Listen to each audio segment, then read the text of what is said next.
என் பேர் அப்பன்ராஜ். நான் வந்து இங்கே சௌராஷ்டிரா படங்களில் பாட்டு எழுதுறேன். என்னுடைய பாடல் ஐயா டிஎம் சௌந்தரராஜன் ஐயா பாடணும்னு எனக்கு ரொம்ப ஆசை, ரொம்ப காலமாக ஆசை. ஏன்னா அவருடைய பிரியம்னா அவர் என்னுடைய பாடலை பாட மாட்டாரா அப்படின்னு நான் ஏங்கிக்கிட்டு இருந்தேன். அப்படி இருக்கும்போது மதுரையில் ஒரு படம், சௌராஷ்டிரா படம் எடுக்கும்போது எனக்கு ஒரு சந்தர்ப்பம் கிடைச்சது.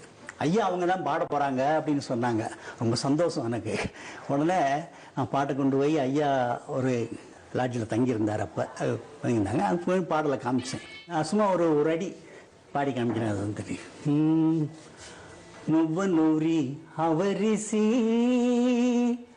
நொவ்வனூரி அவரிசி ಕೆಳಕಾಂತಿಗನ್ ಪೋಲ್ಗಲ್ಲಿಗನ್ ಹಸಿಲೇತ್ಕನು ಬೆಳಿಸಾಂತಿಗನ್ நுவனூரி அவரிசி. ரொம்ப சூப்பரா பண்ணார் அந்த பாட்டு. ரொம்ப சூப்பர் அந்த பாட்டு. அந்த படத்திலேயே ரொம்ப பிரமாதமான பாட்டு.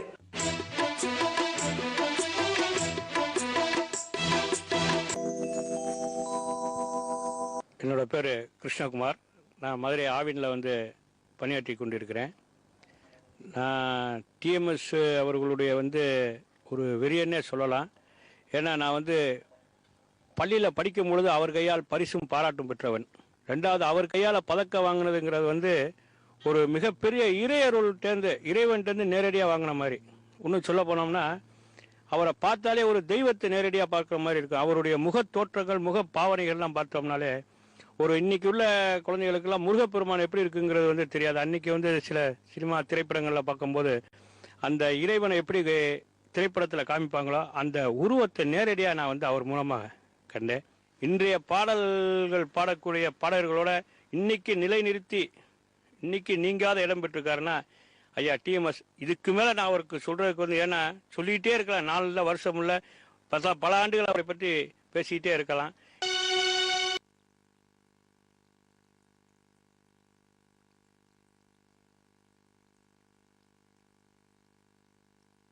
டிஎம்எஸ் பாடல்கள்னால இன்னைக்கு மதுரையில் வந்து ஓரளவுக்கு இன்னைக்கு நல்லா இருக்கேன், டிரைவிங் ஸ்கூல் வச்சு நல்லா இருக்கேன்னா அதுக்கு காரணம் டிஎம்எஸ் பாடல் தான் சார். உண்மை இதுதான் சார். ஏன்னா நான் கேட்டுட்டு இருக்க பாடல் பூராமே டிஎம்எஸ் பாடல் தான். ஆயிரக்கணக்கான பாடல்கள் வந்துட்டாங்க. அவருடைய சமகாலங்களில் நிறைய பாடகர்கள் இருந்தாங்க.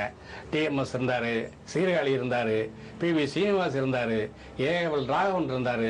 இப்படி நிறைய பாடல் ஆசிரியர்கள், பாடகர்கள் நிறைய இருந்தாங்க. ஆனால் விரல் வெட்டு எண்ணும்படியான ஒரே பாடகர் டிஎம்எஸ் அவர்கள், தெய்வீக பாடகர். இன்று வரையில் அவர் பாடலை முந்துவதற்கு ஆளில்லை. அவ்வளவு பிரமாதமான பாடல்.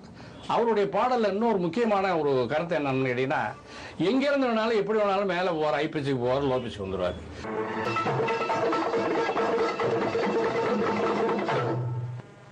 பழைய பாட்டு டிஎம்எஸ் சார் பாடுறது ஃபுல்லாக எல்லாம் நல்லா இருக்கும், கேட்க இனிமையாக இருக்கும். நைட்டில் வந்து நல்லா சவுண்டு கம்மியாக வச்சு கேட்க ரொம்ப ரம்மியமாக இருக்கும். அவருடைய உச்சரிப்பு, அதனுடைய வார்த்தையுடைய அர்த்தம் எல்லாம் தூய தமிழில் நல்லா நீட்டாக இருக்கும். சார் பாடுற ஒவ்வொரு பாட்டும் நல்ல ஒரு கருத்துள்ள பாட்டாக இருக்கும். நாட்டு மக்களுக்கு புரிகிற பாடலாக இருக்கும்.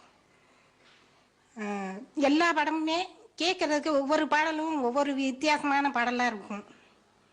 நமக்கு வந்து அதை வந்து நாட்டு மக்களுக்கு எதை புரிஞ்சுக்கணும் அப்படின்னு கருத்துள்ள பாட்டை வந்து நம்ம ஏற்றுக்கிட்டு நல்ல ஒரு செயலில் இருக்கணும். அந்த பாடுற பாட்டு ஃபுல்லாமே எல்லாமே நல்லா இருக்கும்.